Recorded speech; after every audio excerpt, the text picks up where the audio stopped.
이 더러운 손으로 감히 마님신을 닦겠다고. 짝. 5일장에서는 저작거리 한복판 모든 장군이 지켜보는 앞에서 한 여인의 뺨이 세차게 돌아갔다.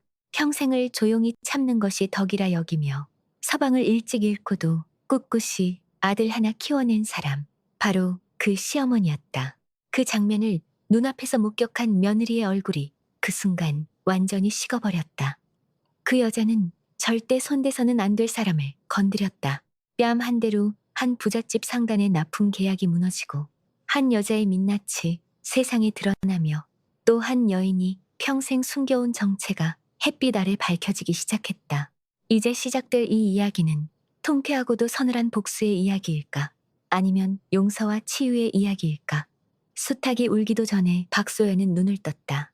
30대 중반, 단정한 이목구비에 무명 저고리를 걸친 여인이었다.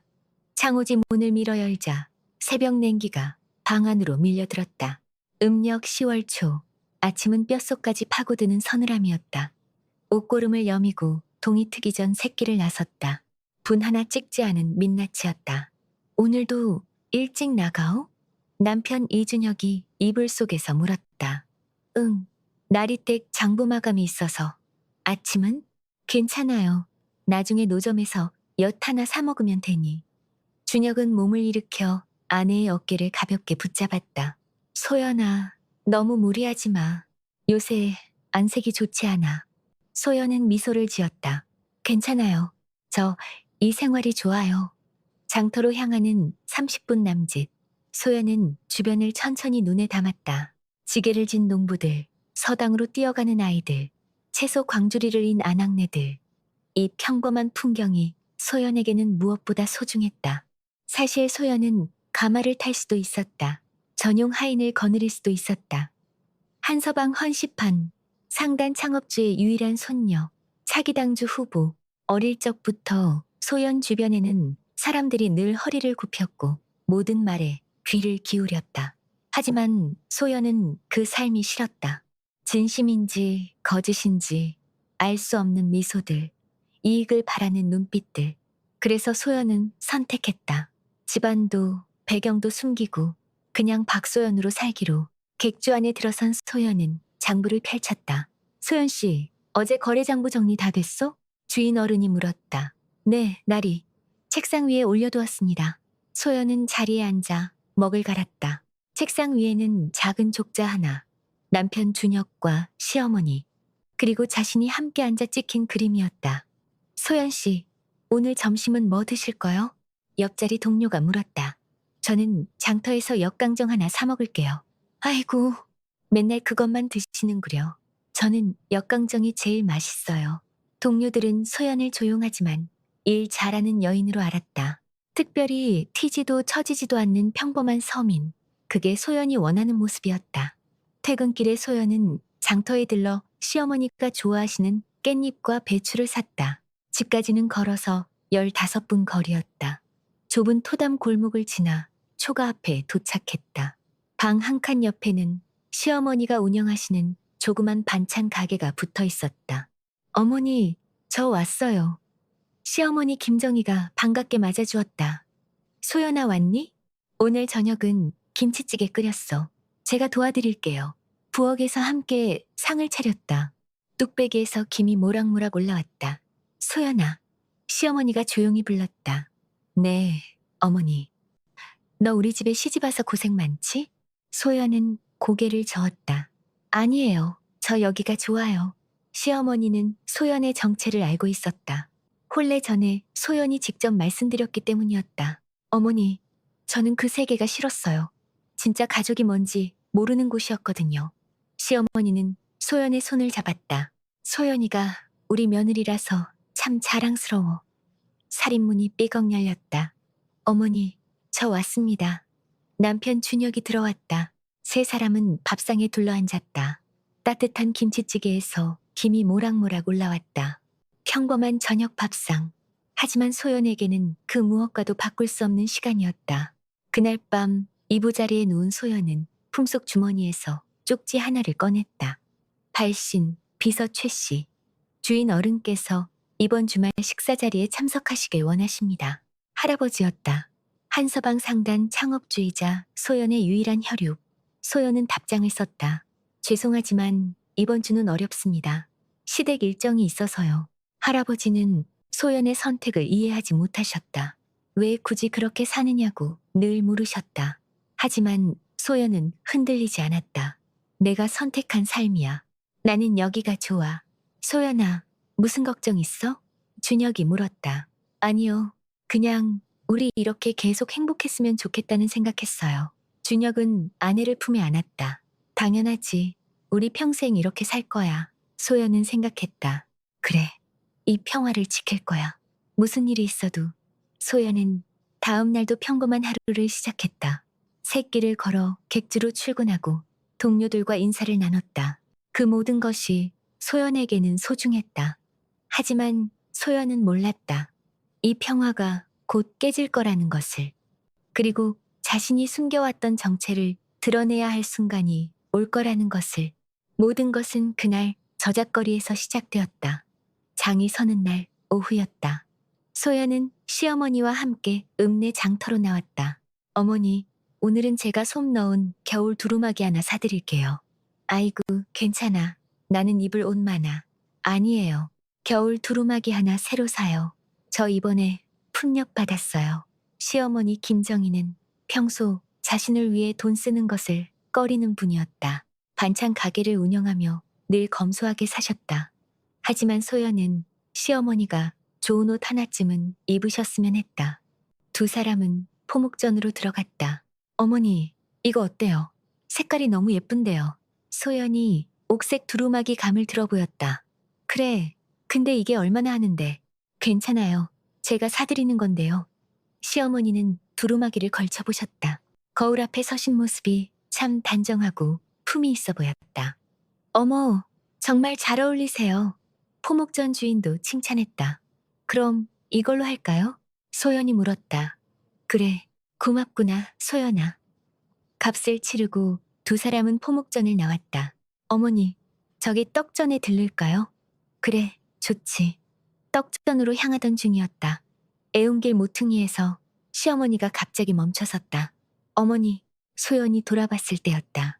앞에서 누군가 시어머니를 빤히 쳐다보고 있었다. 50대 중후반으로 보이는 여인이었다. 비단 치마 저고리를 걸치고 화려한 놀이개를 찬 여자였다. 어머, 이게 누구야? 김정희 아니야? 여자의 목소리가 높았다. 시어머니는 표정이 굳어졌다. 미정아, 진짜 오랜만이다. 몇 해 만이야? 유미정이라는 여자였다. 시어머니의 서당 동창이었다. 소연은 처음 보는 얼굴이었지만 시어머니의 표정이 편해 보이지 않았다. 그래, 잘 지냈어? 시어머니가 조심스럽게 물었다. 나 뭐 그럭저럭. 근데 너는 뭐하고 사니? 아직도 장터에서 반찬 팔아? 유미정의 말투에는 묘한 비웃음이 섞여 있었다. 그래. 에이, 그래가지고 언제 돈 벌어? 요즘 세상에 그런 장사는 안 된다고. 소연은 옆에서 지켜보고 있었다. 불편한 대화였지만 끼어들지 않았다. 그나저나 너 여기 뭐 사러 왔어? 설마 여기서 포목 사? 유미정이 시어머니가 든 보따리를 힐끗 봤다. 두루마기 하나 샀어. 어머, 진짜 여기 옷감 비싼데? 너희 형편에. 며느리가 사줬어. 시어머니가 조용히 말했다. 유미정의 시선이 소연에게로 향했다. 위아래로 훑어보는 눈빛이었다. 며느리? 아, 그래. 소연은 가볍게 허리를 굽혀 인사했다. 안녕하세요. 어머, 며느리가 효녀네. 시어머니한테 옷도 사드리고. 유미정의 말투는 칭찬 같았지만 어딘가 빚는 느낌이 들었다. 며느리 잘 구했나 봐. 뭐 하는 집 딸인데. 시어머니는 대답하지 않았다. 소연도 가만히 있었다. 유미정은 비웃듯 웃었다. 뭐, 어차피 요즘 시대에 집안 배경이 뭐가 중요해. 그치? 분위기가 점점 불편해졌다. 그래, 나는 바빠서 먼저 갈게. 우리 바깥 어른이 기다려서. 유미정이 돌아서려던 순간이었다. 시어머니가 들고 있던 보따리가 바닥에 떨어졌다. 아이고, 시어머니가 황급히 몸을 숙였다. 그런데 유미정이 갑자기 소리를 지르며 시어머니를 밀쳤다. 조심 좀 해. 내 비단 신 밟았잖아. 시어머니는 엉덩이를 쾅 대이며 쓰러졌다. 미안해. 시어머니가 고통에 절뚝거리며 일어났다. 미안하긴. 이거 얼마짜린 줄 알아? 한양 비단 신이라고. 유미정의 목소리가 커졌다. 주변 장꾼들이 쳐다보기 시작했다. 정말 미안해. 내가 실수를. 나이 먹으면 조심해야지. 어쩔 건데 이거. 유미정이 신발을 들어 보이며 화를 냈다. 사실 신발에는 아무런 흠도 없었다. 하지만 유미정은 계속 소리를 질렀다. 이거 배상해야 되는 거 아니야? 내가 닦아줄게. 시어머니가 행주를 꺼내 닦아주려던 순간이었다. 짝! 유미정의 손이 움직였다. 시어머니의 얼굴이 휙 돌아갔다. 순간 주변이 조용해졌다. 유미정이 시어머니의 뺨을 때린 것이었다. 어디서 더러운 손을 들이대 청것의 손으로 닦으면 더 더러워지잖아. 정신 좀 차려. 시어머니는 놀란 표정으로 자신의 뺨을 감쌌다. 얼굴이 빨갛게 변해 있었다. 소연은 조용히 앞으로 나섰다. 시어머니와 유미정 사이를 가로막았다. 그만하시죠. 소연의 목소리는 낮고 차분했다. 유미정이 소연을 쳐다봤다. 뭐? 실수였습니다. 어머니께서 사과하셨잖아요. 사과했으면 끝이에요. 신발에는 아무런 문제가 없어 보이는데요. 소연이 차분하게 말했다. 유미정의 얼굴이 붉어졌다. 뭐? 지금 나한테 대드는 거야? 대드는 게 아니라 사실을 말씀드리는 겁니다. 소연의 눈빛이 차가웠다. 유미정은 그 눈빛에서 묘한 불쾌함을 느꼈다. 하지만 주변의 장꾼들이 쳐다보고 있었고 더 이상 소란을 피우기는 어려웠다. 뭐 별것도 아니네. 유미정은 치마폭을 들고 돌아섰다. 하지만 걸어가면서도 중얼거렸다. 요즘 며느리들은 버릇이 없어도 너무 없어. 아이, 재수 없어. 소연은 그 말을 무시하고 시어머니에게 다가갔다. 어머니, 괜찮으세요? 시어머니는 뺨을 문지르며 고개를 끄덕였다. 응, 괜찮아. 미안하구나, 소연아. 너까지 그런 꼴 보게 해서. 아니에요, 어머니. 저분이 과하게 구신 거죠. 소연은 떨어진 보따리를 주워들었다. 어머니, 집에 가실까요? 그래, 가자. 두 사람은 장터를 빠져나왔다. 가마를 불러 타고 돌아오는 동안 시어머니는 계속 창밖만 보고 계셨다. 어머니. 응, 저 사람이 어머니 서당 동창이라 하셨죠. 응, 유미정이라고. 서당 다닐 때부터 좀 그랬어. 시어머니는 더 이상 말하지 않으셨다. 소연도 묻지 않았다. 하지만 마음속으로는 생각했다. 유미정, 그 이름을 기억했다. 그리고 오늘 일도. 소연은 아무 말 없이 창밖을 바라봤다. 표정은 평온했지만 눈빛만큼은 차가웠다. 집에 돌아온 후 소연은 혼자 방에 앉았다. 붓을 꺼내 백지를 펼치고 오늘의 일을 적었다. 딱히 감정을 더하지 않았고 단지 사실만을 적었다. 소연은 붓을 내려놓고 창밖을 바라봤다. 아직은 나중에 필요하면 그날 이후로도 소연의 일상은 평범하게 이어졌다. 아침이면 새끼를 걸어 객주로 출근했고 점심엔 노점에서 역강정을 사 먹었다. 퇴근 후엔 시어머니와 함께 저녁을 준비했다. 하지만 소연의 머릿속엔 계속 그 이름이 맴돌았다. 유미정, 저작거리에서 시어머니를 때렸던 그 여자. 며칠 뒤 소연은 시어머니와 함께 장을 보러 나왔다. 동네 시장이었다. 싱싱한 채소들과 생선이 가득한 곳이었다. 소연아, 여기 고등어 싱싱하다. 오늘 저녁에 구워줄까? 시어머니가 생선 가게 앞에서 물었다. 좋아요, 어머니. 제가 제일 좋아하는 건데. 소연은 밝게 웃었다. 시어머니는 생선을 고르며 가게 주인과 정답게 이야기를 나눴다. 주인장, 요즘 장사가 어때요? 그냥 그래요. 뭐 먹고는 살죠. 다들 힘드시죠? 우리도 마찬가지예요. 시어머니의 말투는 늘 따뜻했다. 누구에게나 먼저 배려하는 마음이 묻어났다. 장을 마치고 집으로 돌아오는 길이었다. 시어머니가 갑자기 멈춰섰다. 어머니? 소연이 돌아봤을 때 시어머니는 어느 가게 앞을 멍하니 바라보고 계셨다. 고급 비단 포목전이었다. 명품 비단들이 진열된 곳이었다. 그리고 그 가게 안에서 한 여자가 옷감을 고르고 있었다. 바로 유미정이었다. 화려한 비단 치마를 몸에 대보며 거울을 보고 있었다. 점원들이 주위를 맴돌며 시중을 들고 있었다. 시어머니는 그 모습을 말없이 지켜보다가 고개를 돌렸다. 가자, 소연아. 목소리가 작았다. 소연은 시어머니의 표정이 어두워진 것을 느꼈다. 집에 돌아온 후 소연은 부엌에서 설거지를 하고 있었다. 시어머니는 방에서 먼 하늘을 바라보고 계셨다. 하지만 집중하지 못하는 게 보였다. 자꾸 한숨을 쉬셨기 때문이었다. 소연은 행주로 손을 닦고 방으로 나왔다. 어머니 괜찮으세요? 응, 응, 괜찮아. 시어머니는 애써 웃으셨다. 하지만 소연은 알 수 있었다. 괜찮지 않다는 것을. 어머니, 그 유미정이라는 사람 어떤 사람이에요? 소연이 조심스럽게 물었다. 시어머니는 잠시 망설이다 입을 열었다. 그냥 옛날 친구야. 그런데 친구라면서 어머니께 그렇게 해도 되는 건가요? 소연의 목소리에 분노가 섞여 있었다. 시어머니는 고개를 저었다. 소연아, 사람들은 다 저마다 사연이 있는 거야. 미정이도 나름 힘들게 살아왔을 거야. 하지만 어머니를 때렸잖아요. 나는 괜찮아. 시어머니는 더 이상 말하지 않으셨다. 그날 밤 소연은 혼자 방에서 등잔불 아래 앉아 붓을 들었다. 유미정에 대해 몇 가지를 더 적었다. 그리고 마지막 줄에 이렇게 썼다.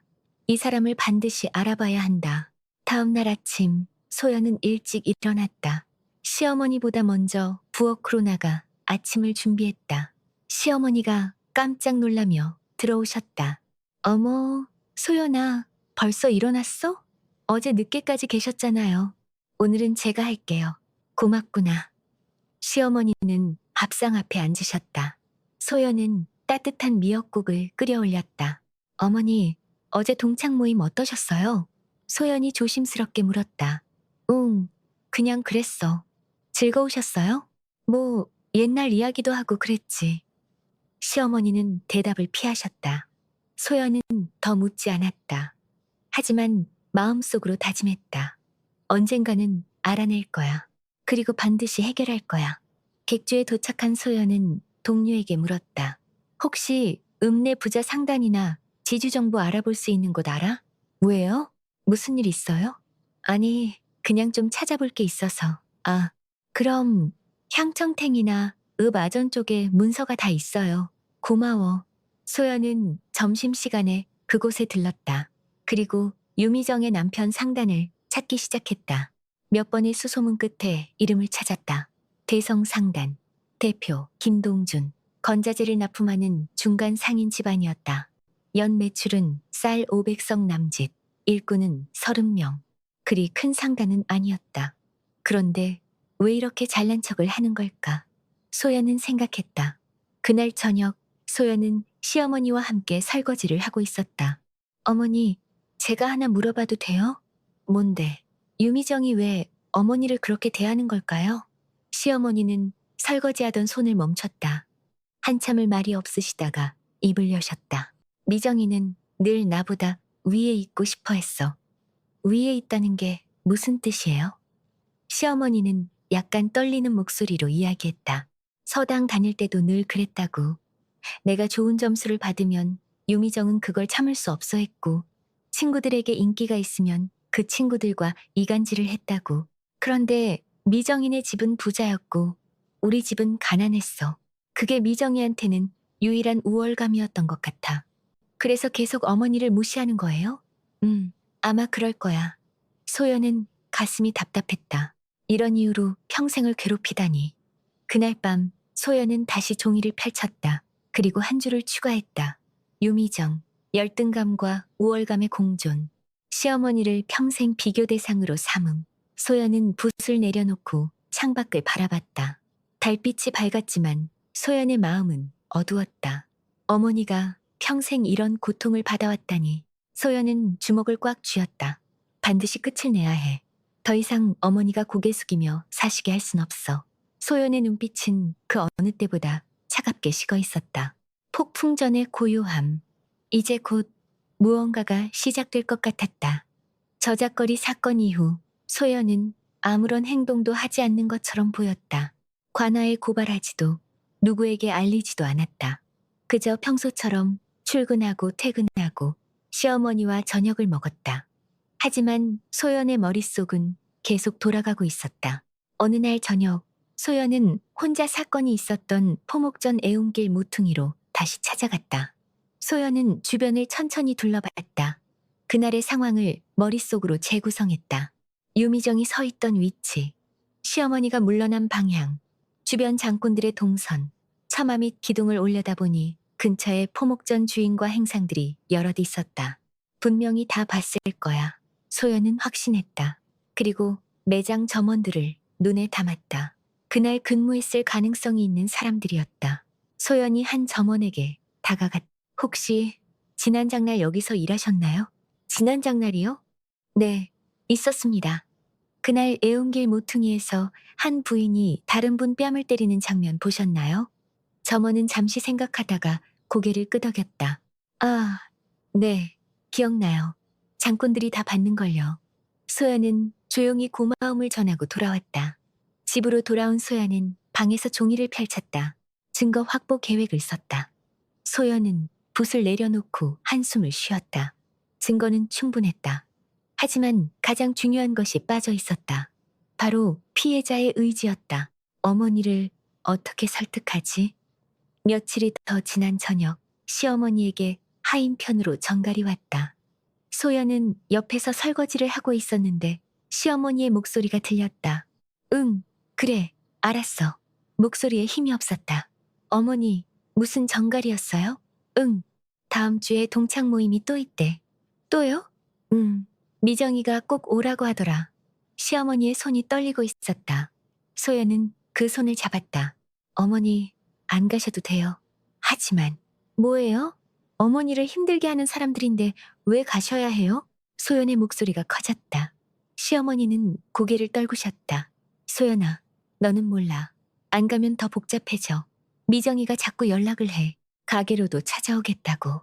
시어머니의 목소리가 작아졌다. 소연은 그제야 깨달았다. 유미정이 단순히 동창 모임에서만 괴롭히는 게 아니라는 것을. 그날 밤 소연은 잠들지 못했다. 이건 단순한 괴롭힘이 아니야. 지속적인 학대야. 이건 죄야. 반드시 멈춰야 해. 다음 날 아침 소연은 일찍 일어나 시어머니보다 먼저 아침을 차렸다. 시어머니가 부엌으로 나오셨을 때 따뜻한 미역국이 끓고 있었다. 어머, 소연아, 내가 했구나. 어머니 앉으세요. 제가 드릴게요. 소연은 밥을 푸고 국을 떠서 올렸다. 시어머니는 감동한 표정으로 소연을 바라봤다. 우리 며느리 정말 착하다. 어머니, 소연이 진지한 표정으로 말했다. 저 하나만 약속해 주세요. 무슨 약속? 다음에 유미정이 어머니한테 또 그러면 바로 저한테 알려주세요. 소연아, 제발요. 어머니, 저한테 알려만 주세요. 소연의 눈빛이 간절했다. 시어머니는 한참을 망설이다 고개를 끄덕이셨다. 알았어. 그렇게 할게. 소연은 안도의 한숨을 내쉬었다. 객주에 출근한 소연은 책상 서랍을 열었다. 그리고 작은 수첩을 꺼냈다. 거기엔 지금껏 정리한 모든 내용이 적혀 있었다. 날짜, 장소, 행동, 증거, 목격자 이름, 모든 게 빠짐없이 기록되어 있었다. 동료가 지나가다 물었다. 소연 씨, 무슨 사건 조사해요? 응? 아니, 그냥 개인적인 일이야. 아, 그래요? 뭔가 진지해 보여서요. 동료는 웃으며 지나갔다. 소연은 수첩을 다시 서랍에 넣었다. 그리고 혼잣말로 중얼거렸다. 아직은 때가 아니야. 조금만 더 기다려. 점심시간 소연은 혼자 역강정을 먹으며 생각했다. 증거는 충분해. 목격자도 있고 패턴도 파악했어. 하지만 어머니가 움직이시지 않으면 소용없어. 어떻게 하면 어머니가 마음을 바꾸실까? 소연은 역강정을 먹다 말고 창밖을 바라봤다. 겨울 하늘이 차갑게 내려다보고 있었다. 기다리는 거야. 결정적인 순간이 올 때까지. 저작거리 사건 이후 열흘이 지났다. 유미정의 집 사랑방. 남편이 멍하니 앉아 있었다. 얼굴이 창백했다. 여보, 유미정이 다가갔다. 무슨 일 있어요?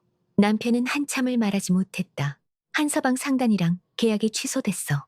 뭐? 유미정의 목소리가 커졌다. 취소? 왜? 모르겠어. 아무런 설명도 없어. 그냥 일방적으로 통보만 왔어. 남편의 손이 떨리고 있었다. 유미정은 하인을 불렀다. 내가 직접 담당 마름한테 따지고 올게. 소용없어. 이미 여러 번 전가를 넣었는데 답도 없어. 그럼 직접 찾아가야지. 여보, 진정해. 대상간이 이미 결정한 건데. 남편은 고개를 떨구었다. 이 계약만 성사되면 우리 상간이 완전히 달라질 수 있었는데. 유미정은 입술을 깨물었다. 가슴속에서 불안이 치밀어 올랐다. 다음 날 아침, 유미정은 남편 상단에 함께 갔다. 마름이 서류를 내밀었다. 남편이 펼쳐 읽었다. 협력 상단 선정 기준, 미달로 인한 계약 해지. 미달? 무슨 기준이 미달이래. 유미정이 소리쳤다. 윤리성 및 투명성 평가 항목에서 기준 점수, 미달. 남편의 목소리가 떨렸다. 윤리성? 우리가 뭘 잘못했다고. 유미정은 서류를 낚아챘다. 글자들을 읽어 내려갔지만 구체적인 내용은 없었다. 단지 내부 평가 결과라는 문구만 반복됐다. 상단을 나온 유미정은 마당에 잠시 멈춰 섰다. 머릿속이 복잡했다. 계약은 거의 확정 단계였다. 남편도 확신했었다. 그런데 갑자기 아무 이유 없이 취소됐다. 왜? 대체 왜? 유미정은 지난 열흘을 떠올렸다. 특별한 일은 없었다. 아, 잠깐, 저잣거리. 그날, 김정희와 마주쳤던 그날. 설마, 유미정은 고개를 저었다. 아니야, 그럴 리 없어. 그냥 우연이야. 하지만 불안은 가시지 않았다. 집으로 돌아온 유미정은 안방에 앉았다. 손에는 찻잔이 들려 있었지만 한 모금도 마시지 못했다. 머릿속이 복잡했다. 이상해. 뭔가 분명히 이상하다고. 부채를 들었다 놓았다를 반복했다. 김정희의 며느리, 그 여자의 얼굴이 자꾸 떠올랐다. 그만하시죠. 차분했던 목소리, 흔들림 없던 눈빛. 처음엔 그냥 평범한 며느리라고 생각했다. 하지만 지금은 달랐다. 평범한 며느리 같지 않았어. 그 여자, 뭔가 있어. 유미정은 일어나 창밖을 바라봤다. 아니야, 그냥 장터에서 반찬 파는 집 며느리잖아. 무슨 힘이 있겠어. 스스로를 달랬지만 가슴 한편의 불안은 점점 커져만 갔다. 그날 밤 남편은 사랑방에 틀어박혔다. 유미정은 혼자 안방에 앉아 있었다. 등잔 옆에서 생각을 정리했다. 알아봐야 돼. 확인해야 돼. 유미정은 결심했다. 김정희의 며느리, 그 여자가 누군지 아는 사람들에게 수소문을 시작했다. 김정희 며느리, 아무것도 나오지 않았다. 한서방 상단 후계자, 여러 이야기가 돌았지만 얼굴은 없었다. 철저한 신상 보호라는 말만 반복됐다. 유미정은 허탈함을 느꼈다. 모르겠어. 아무것도 모르겠어. 하지만 한 가지는 확실했다. 이 모든 게 그날 저잣거리에서 시작됐다는 것. 저녁이 됐다. 남편이 지친 얼굴로 돌아왔다. 어떻게 됐어? 유미정이 물었다. 다른 상단이랑 계약 논의 중이야. 근데 한서방이랑 틀어진 걸 아는지 조건이 너무 안 좋아. 그래도 안 하면 안 되는 거 아니야? 뭐 어쩔 수 없지. 남편은 마루에 주저앉았다. 유미정은 남편을 바라봤다. 평생 성실하게 일해온 사람. 그 사람의 꿈이 무너지는 걸 지켜봐야 했다. 내 잘못일까? 가슴이 답답했다. 남편의 한숨 소리가 집안을 채웠다. 이건 우연이 아니야. 그날 밤 유미정은 잠을 이룰 수 없었다. 천장을 바라보며 생각했다. 만약에 내 잘못이라면. 아직 확신은 없었지만 불안은 점점 커져만 갔다. 옆에서 남편이 코를 골며 자고 있었다. 유미정은 조용히 일어나 마루로 나왔다. 창밖을 바라봤다. 어두운 밤, 멀리 마을 등불이 반짝였다. 알아내야 돼, 진실을. 유미정의 눈빛에 깊은 두려움이 서렸다. 다음 날 아침, 유미정은 저잣거리로 향했다. 지난번 사건이 있었던 바로 그 포목전이었다. 저기요. 유미정이 점원을 불렀다. 네, 손님. 지난 장날에 여기서 혹시 기억하세요? 나이 드신 분이랑 젊은 여자가 두루마기 사러 왔었는데 점원은 잠시 생각하다가 고개를 끄덕였다.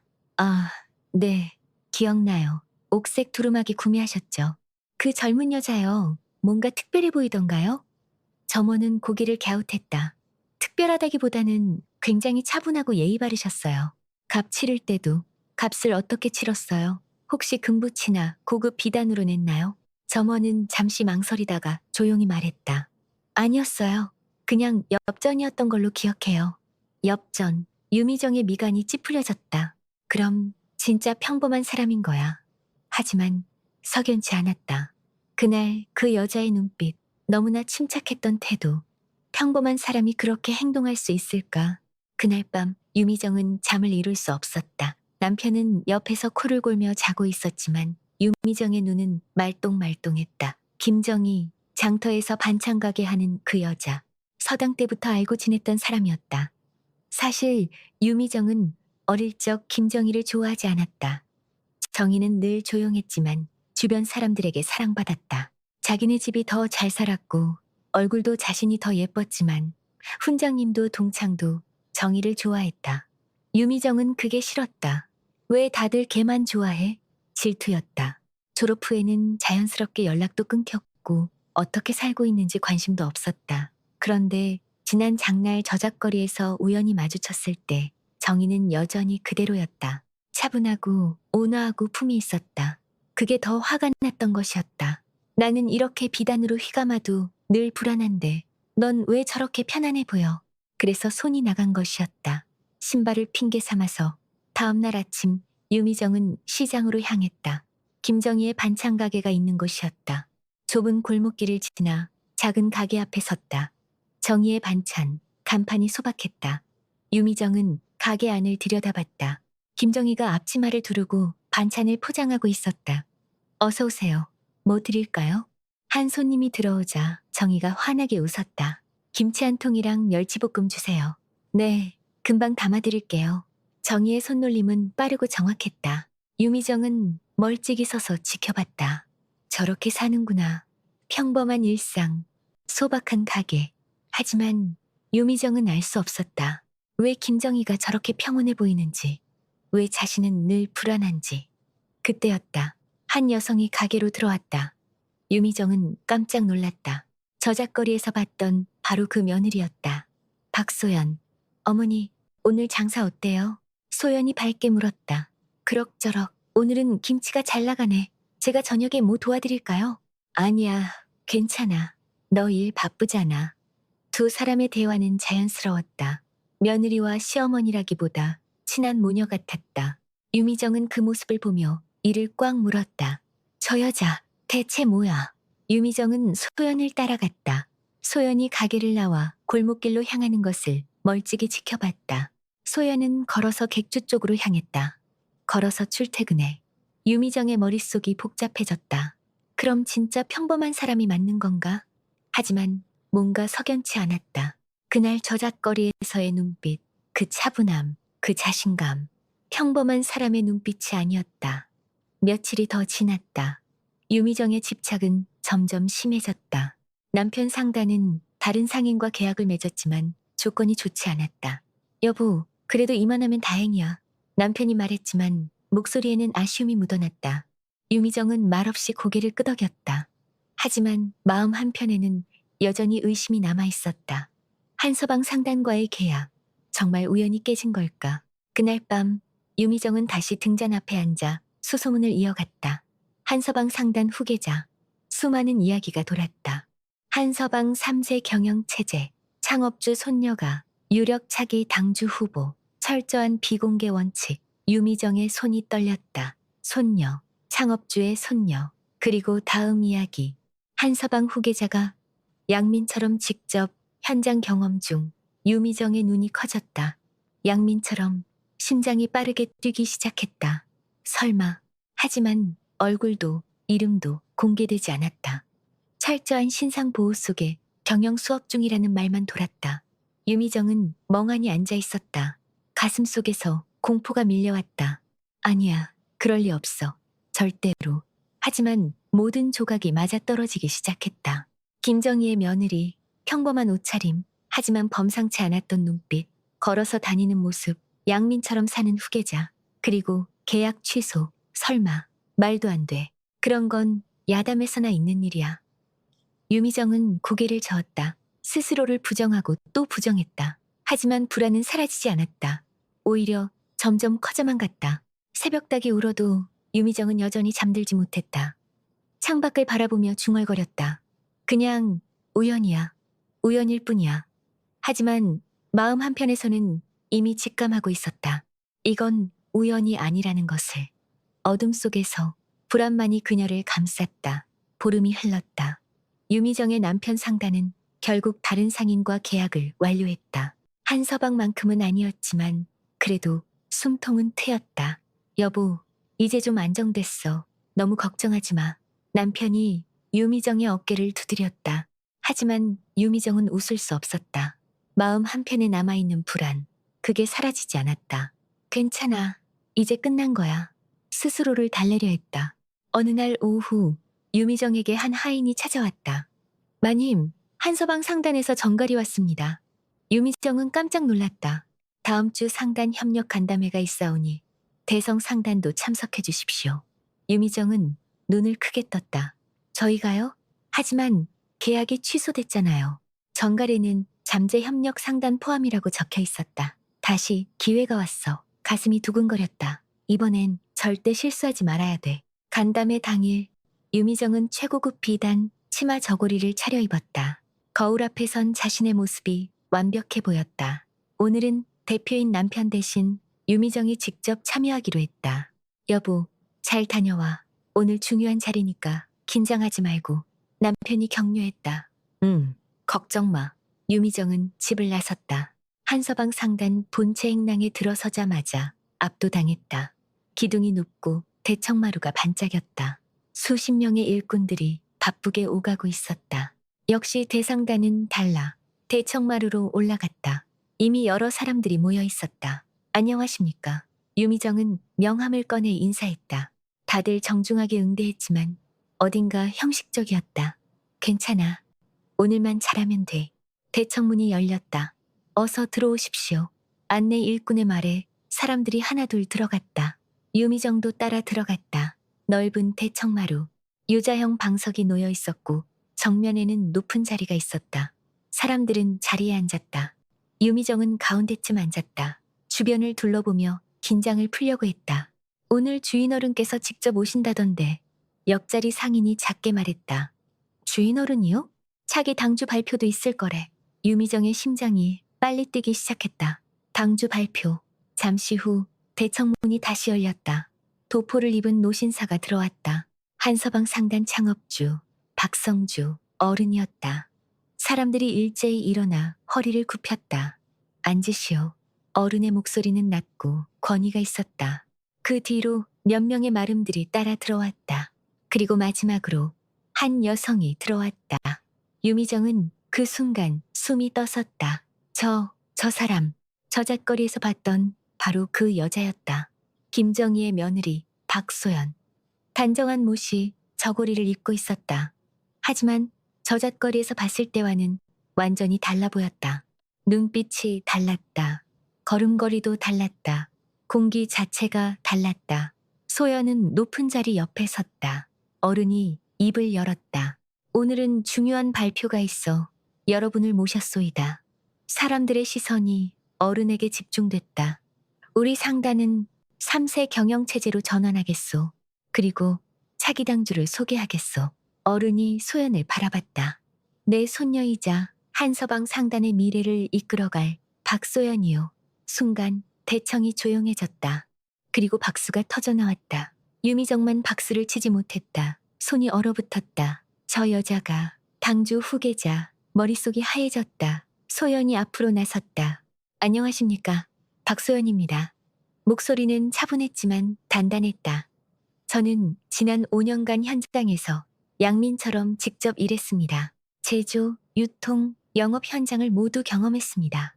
사람들이 고개를 끄덕였다. 앞으로 저는 투명하고 윤리적인 경영을 최우선으로 하겠습니다. 소연의 눈빛이 대청을 천천히 훑었다. 그리고 잠시 유미정과 눈이 마주쳤다. 찰나였다. 하지만 유미정은 느꼈다. 소연이 자신을 알아봤다는 것을. 발표가 끝났다. 사람들이 하나둘 일어나 소연에게 인사를 건넸다. 유미정은 자리에서 일어날 수 없었다. 다리에 힘이 풀렸다. 어떻게 이럴 수가. 모든 게 선명해졌다. 저작거리에서의 그날, 김정희를 밀치고 뺨을 때렸던 그날, 그 옆에 서 있던 여자가 바로 한서방 상단의 후계자였던 것이었다. 내가 대상단 후계자의 시어머니를 때렸다고 가슴이 터질 것 같았다. 계약이 취소된 이유, 그 모든 게 이해됐다. 신뢰합니다. 누군가 유미정 앞에 섰다. 50대 남성, 비서 최 씨라고 불리는 사람이었다. 저를 찾으셨나요? 유미정의 목소리가 떨렸다. 네, 간담회 후 잠시 뵙고 싶다는 전원이 있습니다. 누가요? 최 씨는 소연을 가리켰다. 박소연 이사님께서요. 유미정의 얼굴이 하얗게 질렸다. 10분 후 유미정은 작은 사랑방으로 안내됐다. 문이 열리고 소연이 들어왔다. 둘만 남았다. 소연은 방석에 앉았다. 유미정은 서 있었다. 앉으시죠. 소연의 목소리는 여전히 차분했다. 유미정은 떨리는 다리로 방석에 앉았다. 저는 말이 나오지 않았다. 소연이 먼저 입을 열었다. 보름 전 저작거리에서 만났었죠. 죄송합니다. 정말 죄송해요. 유미정의 눈에서 눈물이 흘렀다. 하지만 소연은 표정 변화가 없었다. 저는 오늘 유미정 씨에게 한 가지만 묻고 싶습니다. 네. 왜 그러셨나요? 유미정은 고개를 들 수 없었다. 왜 낯선 노인에게 손을 드셨죠? 공개적으로 사람들 앞에서. 저는 유미정은 울먹였다. 저도 모르겠어요. 그냥 화가 났어요. 정의가 편안해 보여서 제 인생은 늘 불안한데. 소연은 가만히 듣고 있었다. 유미정의 목소리는 떨리고 있었다. 9만 년. 소연은 잠시 침묵했다. 그리고 조용히 말했다. 유미정 씨. 네. 당신이 때린 분은 제 시어머니입니다. 저를 딸처럼 아껴주시는 분이죠.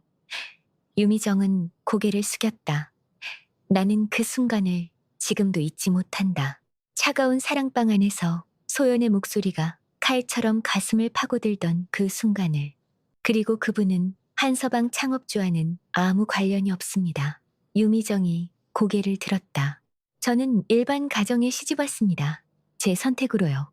소연의 눈빛이 차가웠다. 하지만 당신은 그 선택과 상관없이 한 사람을 함부로 대했습니다. 정말 죄송해요. 계약 취소는 복수가 아니었습니다. 소연이 천천히 말했다. 우리 상단은 윤리적 기준을 지키지 못하는 상단과는 일하지 않습니다. 그게 전부예요. 유미정은 아무 말도 할 수 없었다. 저희 어머님은 고발조차 생각하지 않는 분이에요. 저 역시 그분의 뜻에 반해서 당신을 처벌하고 싶지는 않습니다. 소연이 일어섰다. 오늘 이 자리는 마지막 기회입니다. 기회요? 당신 스스로를 마주할 기회. 소연은 문을 향해 걸어갔다. 앞으로 어떻게 사실지는 유미정 씨의 선택입니다. 문이 열렸다. 그리고 한 가지만 기억하세요. 소연이 돌아봤다. 강한 자는 지위가 아니라 선택으로 만들어집니다. 문이 닫혔다. 유미정은 혼자 남았다. 사랑방의 고요함 속에서 자신의 숨소리만 들렸다. 그리고 깨달았다. 자신이 무너뜨린 것은 계약이 아니라 자기 자신이었다는 것을. 유미정은 비틀거리며 간담회 마당을 나왔다. 행랑 기둥에 기댄 채 숨을 몰아쉬었다. 이게 현실인가? 다리에 힘이 없었다. 온몸이 떨렸다. 가마를 타고 가는 동안 유미정은 창밖만 바라봤다. 스쳐 지나가는 기와집들, 사람들, 우마차들, 모든 게 흐릿하게 보였다. 마님, 어디로 가시겠습니까? 가마꾼이 물었다. 유미정은 한참 만에 대답했다. 시장으로 가죠. 어느 시장 말씀이십니까? 중앙장터. 30분 후 유미정은 중앙장터 골목에 서 있었다. 좁은 길, 오래된 가게들, 반찬 냄새가 골목에 가득했다. 정의의 반찬, 간판이 보였다. 유미정은 발걸음을 뗄 수 없었다. 가게 앞에 서서 안을 들여다봤다. 김정희가 손님을 응대하고 있었다. 어서 오세요. 오늘은 뭐 드릴까요?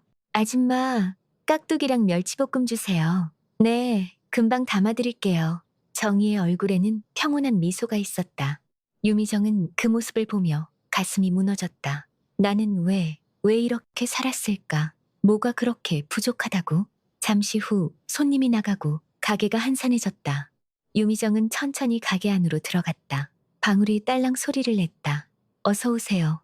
김정희가 고개를 들었다. 그리고 유미정을 봤다. 순간 정희의 표정이 굳었다. 미정아. 둘은 서로를 바라봤다. 침묵이 흘렀다. 유미정이 먼저 입을 열었다. 정희야. 응, 미안해. 정희는 아무 말도 하지 않았다. 유미정의 눈에서 눈물이 떨어졌다. 정말 미안해. 정희는 잠시 망설이다가 의자를 내밀었다. 앉아. 유미정은 떨리는 다리로 의자에 앉았다. 정희는 맞은편에 앉았다. 차 한 잔 줄까? 아니, 괜찮아. 다시 침묵이 흘렀다. 유미정이 고개를 들었다. 정희야, 나 오늘 알았어. 뭘? 내 며느리가 누군지. 정희의 눈빛이 흔들렸다. 한서방 후계자더라. 간담회에서 봤어. 그래. 정희는 짧게 답했다. 유미정은 손으로 얼굴을 감쌌다. 나 정말 바보같이 살았어. 미정아, 서당 때부터 그랬어. 늘 네가 부러웠어. 왜 다들 널 좋아하는지, 왜 넌 늘 편안해 보이는지. 정희는 가만히 듣고 있었다. 나는 평생 아래에 있다고 생각하며 살았어. 돈도 지위도 인정도 다 갖고 싶었어. 유미정의 목소리가 떨렸다. 그래서 더 잔인해졌나 봐. 남들을 깔아뭉개야 내가 올라간다고 생각했어. 눈물이 멈추지 않았다. 저작거리에서 그날 너한테 손댄 거 변명할 수 없어. 그냥 화가 났어. 네가 행복해 보여서. 정희는 한숨을 내쉬었다. 미정아. 응, 나도 행복하지만은 않았어. 유미정이 고개를 들었다. 남편 일찍 죽고 반찬 가게 하면서 아들 키우느라 힘들었어. 정희의 목소리는 조용했다. 하지만 나는 선택했어. 불행보다는 감사함을 보기로. 감사함? 응.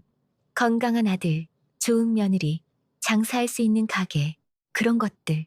정희가 유미정을 바라봤다. 미정아, 넌 늘 남과 비교하며 살았잖아. 그게 너를 불행하게 만든 거야. 유미정은 고개를 숙였다. 정희야, 용서해 줄 수 있어?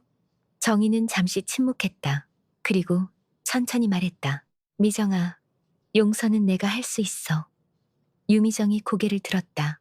하지만 그게 내 인생을 바꿔주진 않아.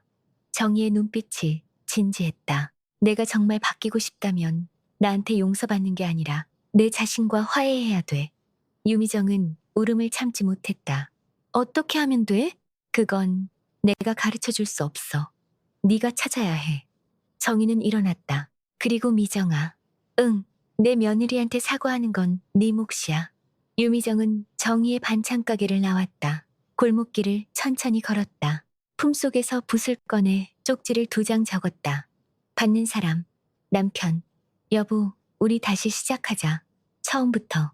그리고 또 하나의 쪽지, 받는 사람, 한서방 상단 박소연 이사님께 사과드리고 싶습니다. 면담 요청 드립니다. 하인을 불러 2쪽지를 전했다. 사흘 후 유미정은 다시 한서방 상단 본체 앞에 섰다. 이번엔 비단 옷이 아니었다. 수수한 배치마 저고리에 최소한의 단장. 손에는 편지 한 통이 들려 있었다. 손으로 직접 쓴 사과문이었다. 행랑으로 들어갔다. 사랑방 앞에 도착했다. 유미정 씨, 맞으십니까? 네, 이쪽으로 오시죠. 작은 사랑방. 소연이 들어왔다. 유미정은 벌떡 일어나 깊이 허리를 굽혔다. 정말 죄송합니다. 소연은 자리에 앉았다. 앉으시죠. 유미정은 떨리는 손으로 편지를 내밀었다. 제 마음을 글로 적어봤습니다. 읽어주시면 감사하겠습니다. 소연은 편지를 받았지만 펴지 않았다. 유미정 씨. 네, 편지보다 직접 말씀해주세요. 진심이 뭔지. 유미정은 눈물을 닦았다. 저는 평생 잘못 살았습니다. 남들의 시선으로 제 가치를 정했어요. 인정받고 싶어서, 대단해 보이고 싶어서. 유미정의 목소리가 떨렸다. 그래서 비단을 걸치고 남을 짓밟았습니다. 그게 저를 높이는 길이라고 착각했어요. 소연은 가만히 듣고 있었다. 이사님의 시어머니께 정말 죄송합니다. 변명의 여지가 없습니다. 유미정은 깊게 고개를 숙였다. 소연이 입을 열었다. 유미정 씨, 네, 사과는 잘 받았습니다. 유미정이 고개를 들었다. 하지만 제가 용서한다고 해서 당신의 삶이 바뀌진 않습니다. 소연의 눈빛이 차분했다. 진짜 변화는 스스로 만드는 겁니다. 알고 있습니다. 면담이 끝났다. 유미정은 본체를 나섰다. 차가운 바람이 불었지만 마음은 조금 가벼웠다. 이제부터야 진짜 시작은. 유미정은 걸으며 생각했다. 무너진 자존심, 깨진 자만심. 하지만 그 조각들 사이로 빛이 보였다. 그날 밤 유미정은 남편과 마주 앉았다. 여보, 응. 우리 상담 규모 줄이자. 남편이 놀란 표정으로 물었다. 왜 갑자기? 작아도 괜찮아. 우리답게 하자. 정직하게. 남편은 유미정을 물끄러미 바라봤다. 당신 뭔가 달라졌네. 응. 나도 그런 것 같아. 유미정은 처음으로 편안하게 웃었다. 진심으로. 석 달이 흘렀다. 겨울이 지나고 봄이 왔다. 중앙 장터 골목에는 따뜻한 봄 햇살이 내리쬐고 있었다. 정희의 반찬. 간판 아래로 손님들이 드나들었다. 어머니, 오늘 장사 잘 되시네요. 소연이 앞치마를 두르고 반찬을 담고 있었다. 장날이라 가게 일을 돕고 있었다. 그러게, 요즘 단골들이 늘었어. 김정희가 환하게 웃었다. 저녁이 되자 소연과 정희는 함께 설거지를 했다. 소연아, 내 어머니, 너 요즘 일 괜찮아? 네, 바쁘긴 한데 재밌어요. 소연은 며칠 전 정식으로 이사직을 맡았다. 더 이상 숨기지 않았다. 공개적으로 후계자로서 일하기 시작했다. 할아버지가 많이 기뻐하시겠네. 정희가 소연의 어깨를 토닥였다. 어머니, 응, 저 여전히 여기가 좋아요. 이 가게, 이 골목, 어머니랑 함께하는 시간. 알아, 나도 그래. 두 사람은 미소를 나눴다. 집으로 돌아가는 길, 소연은 남편 준혁과 함께 걸었다. 당신 이제 진짜 바빠지겠네. 준혁이 아내의 손을 잡았다. 그래도 장날은 꼭 비워둘 거야. 어머니 가게 도우려고. 난 당신이 자랑스러워. 준혁이 소연을 바라봤다. 왜 갑자기? 그냥 힘이 있어도 함부로 쓰지 않잖아. 그게 진짜 강한 것 같아서. 소연은 남편의 손을 꼭 쥐었다. 고마워. 늘 내 편이 되어줘서. 당연하지. 두 사람은 집 앞에 도착했다. 따뜻하게 켜진 등불이 두 사람을 반겨주고 있었다. 한편 유미정의 삶도 조금씩 변하고 있었다. 상단 규모를 줄였다. 일꾼도 사무실도 남편과 함께 정직하게 일했다. 여보, 이번 달 수익 괜찮네. 남편이 장부를 보며 말했다. 작아도 든든한 게 좋아. 유미정이 웃으며 대답했다. 예전처럼 비단을 쌓아두지 않았다. 부잣집 마님들 모임에도 가지 않았다. 대신 동네 주막에서 막걸리 한 사발을 마셨다. 그게 더 편했다. 미정아, 요즘 얼굴이 밝아졌어. 남편이 말했다. 그래. 응. 예전엔 늘 긴장한 것 같더니 요즘은 편해 보여. 유미정은 창밖을 바라봤다. 그래, 나 이제 편해. 어느 날 유미정은 중앙 장터를 지나가게 됐다. 정희의 반찬 간판이 보였다. 발걸음을 멈췄다. 안으로 들어갈까 망설였다. 그때 가게 문이 열렸다. 김정희가 나왔다. 어머, 미정아. 아, 정희야. 둘은 마주 섰다. 잘 지냈어? 정희가 먼저 물었다. 응, 그럭저럭. 너는? 나도 요즘 장사가 잘 돼서 바빠. 잠시 침묵이 흘렀다. 유미정이 입을 열었다. 정희야, 그때 정말 미안했어. 알아. 이미 다 지난 일이야. 정희가 웃었다. 차 한잔 할래? 근처에 괜찮은 주막 있어. 진짜? 좋아. 주막에서 두 사람은 마주 앉았다. 그렇냐? 미정아, 요즘 어떻게 지내? 상당 규모 줄였어. 남편이랑 둘이서 같이 운영하고 있어. 예전에는 이름만 올려놨었는데 정말 힘들진 않아? 아니, 오히려 좋아. 예전엔 남들 눈치 보느라 바빴는데 지금은 우리답게 하니까. 정희는 고개를 끄덕였다. 그게 맞는 것 같아. 정희야. 응, 나 너한테 배웠어. 늦었지만. 유미정의 눈빛이 진지했다. 행복은 남과 비교하는 게 아니라 내가 선택하는 거더라. 정희는 유미정의 손을 잡았다. 이제 알았으면 됐어. 앞으로 잘 살면 돼. 두 사람은 오랜만에 진심으로 웃었다. 봄날의 장날. 소연은 할아버지를 만나러 갔다. 한서방 상단 주인 어른 사랑방. 할아버지, 안녕하세요? 오, 우리 소연이 왔구나. 주인 어른은 손녀를 반갑게 맞았다. 할아버지, 요즘 어떠세요? 좋지. 네가 일 잘하니까 마음이 편하다. 소연은 창밖을 바라봤다. 할아버지, 응, 제가 평범하게 살고 싶다고 했을 때 이해 못하셨죠? 어른은 웃었다. 그땐 그랬지. 근데 이제 알 것 같아. 뭐요? 힘이라는 게 말이야. 드러내는 게 아니라 필요할 때 쓰는 거더라. 소연은 할아버지를 바라봤다. 할아버지 멋지세요. 내가 더 멋지지. 내 손녀니까.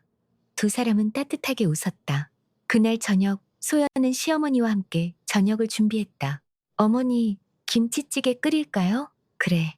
준혁이가 그거 좋아하잖아. 부엌에서 함께 요리하는 시간. 소연에게는 이 순간이 가장 소중했다.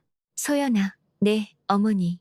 너 행복하지? 소연은 고개를 끄덕였다. 네, 정말 행복해요. 다행이다. 우리 며느리가 행복하니까 나도 좋아. 살인문이 삐걱 열렸다. 어머니, 소연아, 저 왔어요. 준혁의 목소리가 들렸다. 세 사람은 밥상에 둘러앉았다. 김이 모락모락, 나는 김치찌개, 따뜻한 밥, 그리고 함께하는 시간. 잘 먹겠습니다. 소연은 생각했다. 이게 진짜 행복이야. 이 평범한 순간이. 며칠 후 소연은 한서방 상단 협력 상인들 앞에 섰다. 한서방 상단은 앞으로 중소협력 상단과의 상생 경영을 강화하겠습니다. 윤리 경영, 투명 경영을 최우선으로 하겠습니다. 소연의 목소리는 단단했다. 한 상인이 손을 들었다. 이사님, 힘이 있으신데도 오랫동안 신분을 숨기신 이유가 뭡니까? 소연은 잠시 생각했다. 힘은 드러내는 게 아니라 책임지는 거라고 배웠습니다. 누구한테요? 제 시어머니한테요. 사람들이 웃음을 터뜨렸다. 소연도 미소를 지었다. 소연은 이번에 깨달았다. 진짜 강함은 상대를 무너뜨리는 것이 아니라 지켜야 할 것을 지키는 것이다. 진짜 힘은 보여주는 게 아니라 필요한 순간에 쓰는 것이다. 그리고 진짜 행복은 누군가와 비교하는 게 아니라 내가 선택한 삶을 사랑하는 것이다. 간담회장 창밖으로 봄의 햇살이 찬연하게 빛나고 있었다. 여러분, 이번 박소연의 이야기 어떠셨나요?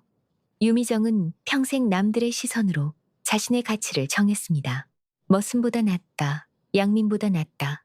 그 비교가 결국 타인을 향한 폭력이 됐죠. 하지만 결국 깨달았어요. 약자는 환경이 아니라 선택이 만든다는 것을요. 반면 박소연은 힘이 있었지만 드러내지 않았습니다. 진짜 힘은 과시하는 게 아니라 필요한 순간에 책임지는 거니까요.